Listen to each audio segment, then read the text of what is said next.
أذيق العيد كأس المرارة والقرح ولابوا نداء الله يا قادة الفتح أذيق العيد كأس المرارة بسم الله والصلاة والسلام على رسول الله.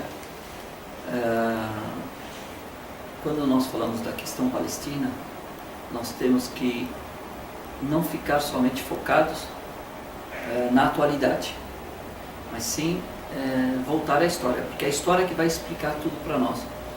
Porque quando falam que é uma questão religiosa, é uma questão de muçulmanos contra judeus, nesse âmbito, aí entra uma questão subjetiva.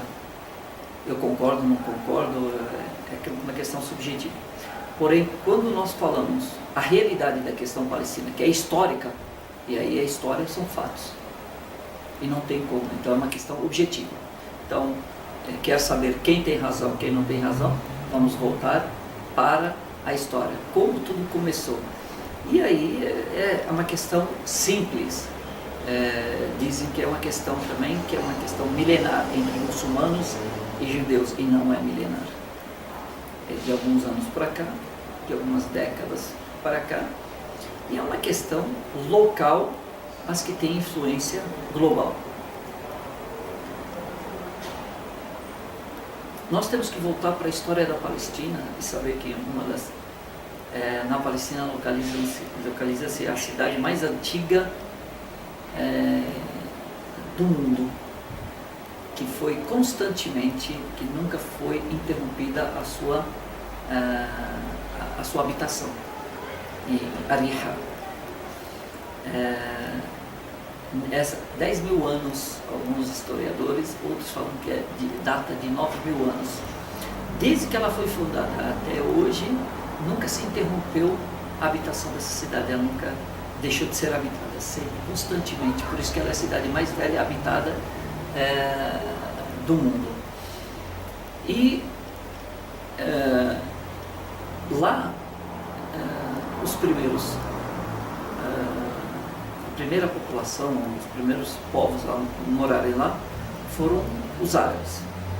Quem são os árabes? São árabe, a palavra árabe na língua árabe significa nômade, beduíno. Então, são aquelas pessoas que vagavam pelo deserto e ali se estabeleceram, porque os beduínos, o que eles fazem? Eles vão com o seu rebanho, eles vão com seus camelos, vão com a sua família, as suas tendas, e vão buscando onde tem a época de chuvas. E aí eles vão rodando pelo deserto, por esses locais. E na Palestina, os antigos, e eles também são descendentes de Sam, de Cão, filho de Noé, um dos filhos de Noé. E aí, mais tarde, nessa época não existiam judeus, não existia o povo de Israel. Mais tarde vem o profeta Abraão, o pai de todos os profetas, o patriarca dos profetas, que vai e migra, né, até a Palestina. Ele não nasce na Palestina, ele não era hebreu, ele não era palestino. E nessa passagem, quando ele sai da sua terra natal, ele é casado com Sara, ele passa pelo Egito, e tem toda uma história que ocorre com o faraó daquela época. E Sara foi, pela religião islâmica, ela é tida e é citada como a mulher mais bela que existiu sobre a face da terra. Tanto que no paraíso, as mulheres, todas elas terão, ao entrar no paraíso, elas terão a intensidade da beleza de Sara. Não que elas vão ter a beleza de Sara, mas elas vão ter a intensidade, cada mulher com a sua beleza, porém com a intensidade da beleza de Sara. E terão 16 anos, e assim por diante. Então, quando o faraó da época no Egito vê Sara, ele tinha o costume de tomar a mulher dos outros, injustamente. E ele percebe essa mulher, vê essa mulher linda e chama a atenção dele, e aí ele pergunta, quem é? E ele não tomava mulheres que eram irmãs do homem, mas se fossem esposas ele tomava. E Abraão, ele diz, essa é minha irmã. E aí ele não a incomoda. E aí ele, de tanto que chamou a atenção dele, o que ele faz? Ele dá de presente para ela uma escrava árabe, Agar, Hajar. E aí ela vai junto, e ao chegar na Palestina, ficam lá. Sara não podia ter filhos, então Abraão, já com uma idade avançada, de 80 anos aproximadamente, ele não podia ter filhos, porque Sara não podia conceber filhos, e ela dá a escrava Agar para Abraão, para ser escrava dele. Então, já na época, já entendia-se que escrava é propriedade. Porém, como ela era propriedade, Agar era propriedade de Sara, Abraão não poderia tocar nela, porque ele não tinha direito sobre ela, porque não pertencia a ele. Quando Sara dá a escrava para ele, ela passa a ser como uma esposa para ele. Então ele poderia, mesmo não casando, ele poderia ter, porque ela pertencia a ele, era propriedade dele. No entendimento, aqui não entra a questão emocional, porque aqui a gente está vendo a história do ponto de vista racional, como era na época, como entendia-se as regras da época. Hoje a gente pode concordar ou discordar, independente da nossa concordância e discordância. Discordar a concordar, isso não entra no caso nesse momento. Nós vamos ter que voltar para a época. E ela já com esse intuito, Sara, quando ela dá Agar para Abraão, ela já tem essa ideia de que era para que ele pudesse ter um filho. E aí ele tem um filho com ela, chamado Ismael. E tem toda a história de Ismael, que é levado, ele e sua mãe, né, Agar, são levados até o vale de Beca, né, citada na Bíblia, né, que hoje é Meca. E aí lá eles ficam, e tem toda uma história, né, longa, são milhares de anos. Então, e voltamos para Sara. E Sara vem e tem ela é concebido a ela por Deus um milagre dela engravidar mesmo na velhice, e ela tem um filho chamado Isaac. E dessa linhagem, né, vem Jacó, e que dele vem o povo de Israel. Jacó, José, filho dele, né, José, o profeta José, e assim por diante. O povo de Israel vem da prole de Jacó. Então, o que a gente pode concluir aqui? Que Abraão, ele não era do povo de Israel. Pelo contrário, eles são netos, bisnetos dele. Então não se pode falar ou que Isaac era judeu, ou não. Porque Sara não era judia. Sara não era do povo de Israel, porque até então não existia, mas existiam os árabes. Existiam os árabes. Agar era árabe. O povo da Palestina era árabe, porque árabe significa nômade, e já estavam estabelecidos ali, e já eram descendentes de Cão, filho de Noé. E assim por diante, e ali naquela terra, sempre vieram, por ser uma terra estratégica também, localizada num local privilegiado, ela foi povoada pelos assírios, pelos fenícios e assim por diante, né? Os romanos estiveram lá, tantos povos, que os assírios, né? Ali estiveram, quer dizer, muitos, e houve muitos conflitos.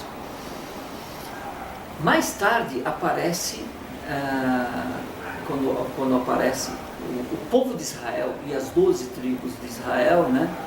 Quando elas nunca eles tiveram estabilidade lá, falando do povo de Israel, nunca tiveram um país, eles nunca tiveram uma soberania. Em toda a história da Palestina, eles governaram 2 cidades somente. Uma aos arredores de Jerusalém e a outra no sul da Palestina. E aí houve uma divisão entre eles, mas sempre eles eram, nunca tiveram a soberania, nunca tiveram um governo, nunca tiveram um Estado, eles nunca tiveram domínio da Palestina ou alguma coisa parecida. E sempre foram subjugados pelos povos que ali governavam. Então, os egípcios, os assírios, os fenícios, todos eles, os romanos, sempre os subjugavam e os capturavam e levavam como escravos, como reféns, e assim por diante. Então sempre houve essa questão. A história é bem longa, que seria o caso da gente citar quais são as tribos, quais foram as tribos que permaneceram, que saíram, qual a divergência entre essas tribos, por que essas 2 cidades se dividiram, por que essas 2 cidades não se uniram e fizeram uma soberania, e assim por diante. São fatos históricos, está escrito na história. Eu posso ter uma análise dos fatos de formas diferentes, porém são fatos históricos, ninguém pode fugir disso. A explicação pode ser diferente, mas o fato é o mesmo. E assim aconteceu até a vinda do profeta Moisés. Os povos que ficaram lá, normalmente traziam novidades na questão da adoração e cometiam o politeísmo, a idolatria e assim por diante. Deus já havia enviado vários profetas e envia um profeta chamado Moisés. Nesse momento, o povo de Israel, os judeus, eles eram reféns, eles eram escravizados pelo faraó, o último faraó da dinastia. E aí Deus envia Moisés com toda aquela história, né, de Moisés, seu irmão Arão, né, Harun, e a história que aconteceu quando ele nasceu, a história do vidente, e assim por diante, né. Ele vai, depois toda essa história, ele vai libertar, ele foi enviado para libertar, porque ele era deles. Ele vai libertar o povo dele, por ordem de Deus, das mãos do faraó, porque ele era politista, ele se auto-intitulou Deus. E ele vai tirar esse povo para levá-los novamente para a adoração de um Deus único. E passam pelo Mar Vermelho, e aí ele vai guiá-los para a terra prometida, onde eles estariam seguros se eles fossem adoradores verdadeiros a Deus, se eles fossem justos, para uma terra onde eles teriam tranquilidade e teriam, se fossem justos, se eles adorassem a Deus, se eles seguissem as ordens e assim por diante. E aí eles atravessam o Mar Vermelho, chegam no deserto do Sinai, e Moisés deixa o seu irmão o profeta Arão com eles e vai até o Monte Sinai para receber as mensagens e as ordens de Deus, Quando ele volta, o povo já estava adorando o bezerro, já tinham feito um bezerro de ouro e já estavam... E aí Moisés tinha muita paciência, mas toda paciência tem um limite, né? E aí ele estoura o seu povo, ele fica incomodado com tudo aquilo que acontece. E aí Deus dá uma nova chance e dá agora o que era para eles, se eles não tivessem adorado e feito aquilo como um bezerro, eles teriam entrado e vivido tranquilamente na terra que era prometida. Quando falamos de terra prometida, toda essa terra é prometida. Toda a terra, o globo terrestre é prometido para os justos. A terra é prometida para quê? Para as pessoas de bem. Naquela época era o povo de Israel. Entre todos os povos, Moisés foi enviado para levá-los para a adoração a Deus, e eles que adoravam a Deus naquela época. Eles não, porém, houve interferência, houve um ruído na comunicação e eles acabaram, e aí tiveram que provar agora a sua fé. Então, o que antes era de graça, agora eles tinham que pagar, que era lutar. E aí tinham que lutar, agora eles tinham que provar a fé. Antes eles não precisavam, porque eles já estavam vindo direto e eles iriam entrar na terra prometida. Houve vários fatos, os desafios, e aí muitos questionamentos a Moisés, a questão de comida, alimentação, várias outras coisas. Queriam provas de Deus, e aí vai. E Moisés vem com a prova que eles têm que provar agora, a fé deles. A fé deles ia ser colocada à prova, que era lutar para merecer a terra prometida. Então, lutar contra quem? Significa que tinha alguém lá. Então, não era uma terra prometida que era chegar, estar desabitada e habitar. Não, havia alguém. Então, falar que historicamente foram os judeus ou o povo de Israel a povoar aquele local, não é fato. Isso não é verdade. Existia um povo lá que já vivia. Então nós temos que ver quem é esse povo que já existia lá, que eram os palestinos. E então vem a ordem de Deus, que eles teriam que merecer e teriam que lutar. E aqui eles dizem para Moisés: vá você e seu Deus lutarem, nós permaneceremos aqui sentados.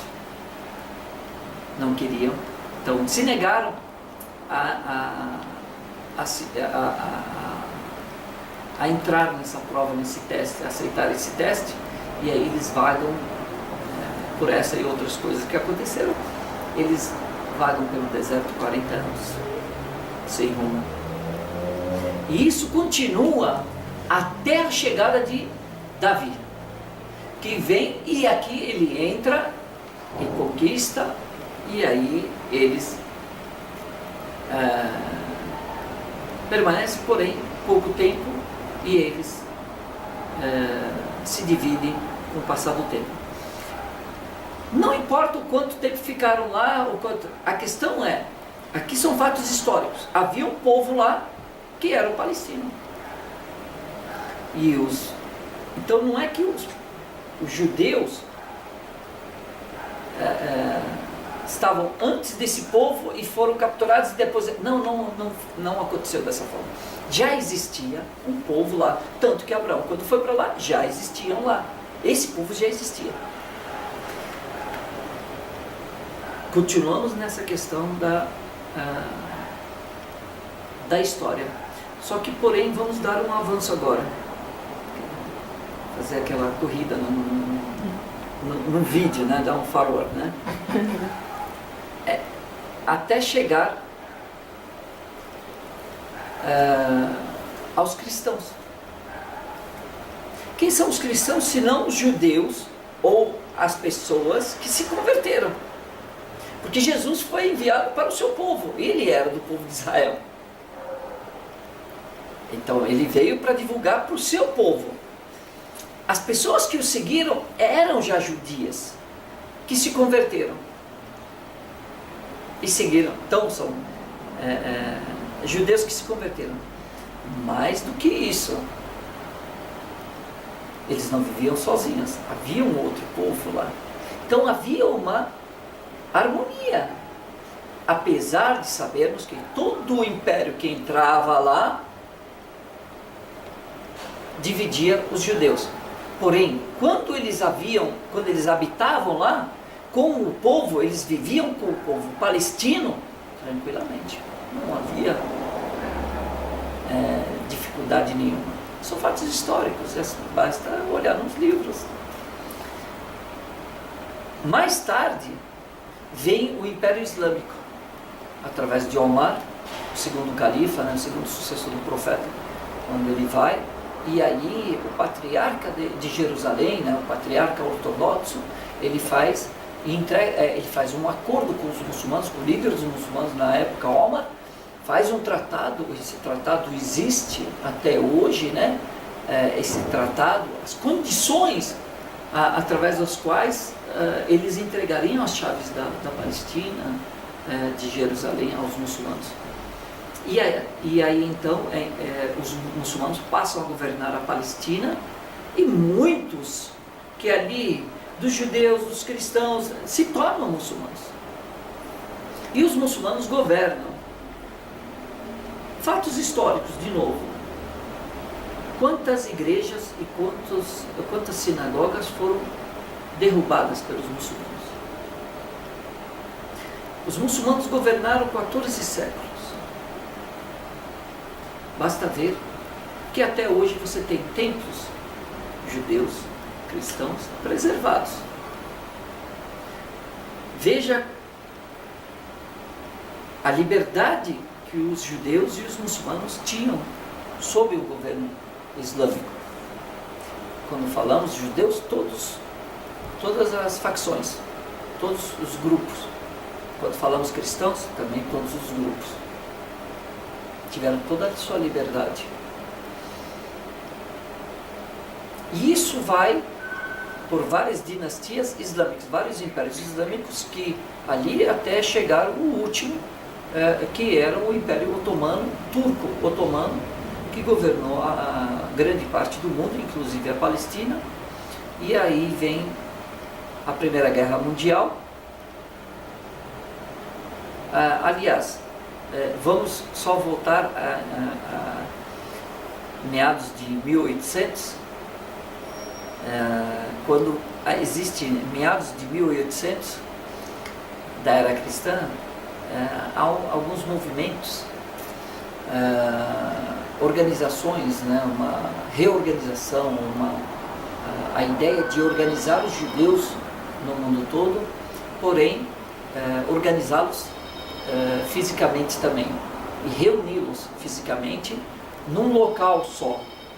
E aí existem várias teorias nesse momento, várias publicações, vários artigos, e aí desponta entre esses teóricos, esses pensadores, temos Theodor Herzl, que era um jornalista, era uma pessoa, um pensador. Ele escreve alguns artigos e livros e fala sobre essa questão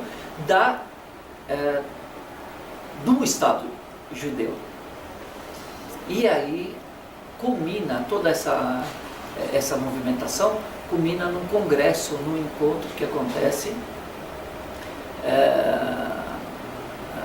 na Europa, em 1897, e que foi chamada de Primeira Herzliya, em homenagem a Theodor Herzl. E nesse é colocado um planejamento estratégico de vários anos, com etapas de 50 anos, depois subetapas de 10 e subetapas de 5 anos. E aí eles acordam, que em 50 anos teria um Estado judeu. Ficou a questão da escolha, a opção, onde seria esse Estado. E algumas ideias era Gabão, Argentina, outros lugares foram citados, e a Palestina, e aí existe um consenso, existe uma maioria que escolhe a Palestina. Porém, é necessário citar que a Argentina ela foi uma opção. Quando falamos em opção, ela não foi descartada, ela foi preterida.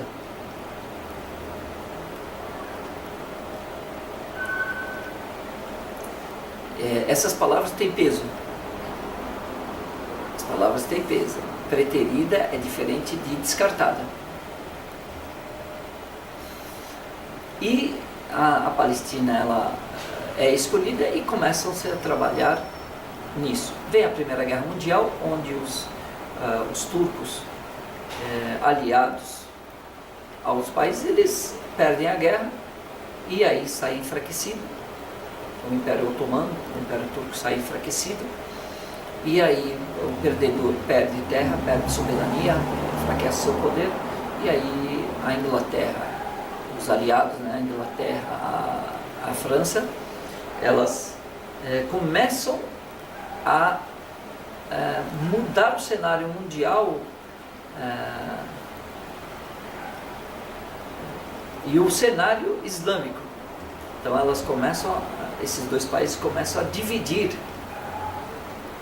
o Império Otomano e criar novas fronteiras, coisas que já não tinham. Por exemplo, a Síria e Líbano, Palestina e Jordânia era um país só, não se tinha fronteiras.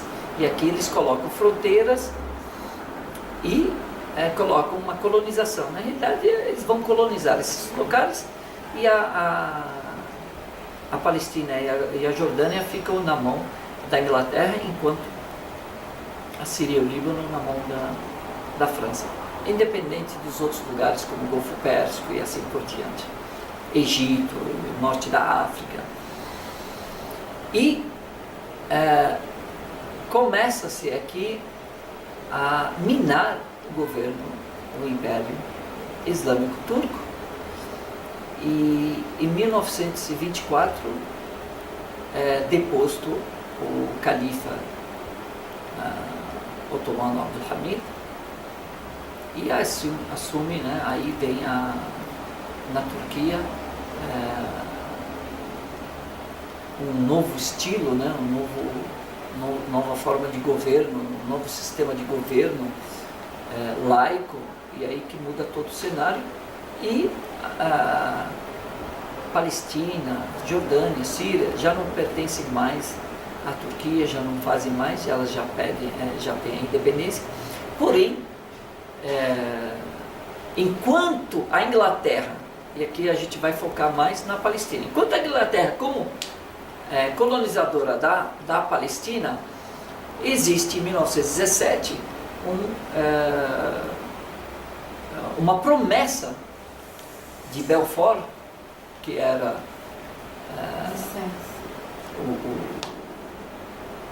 um inglês, né? Tinha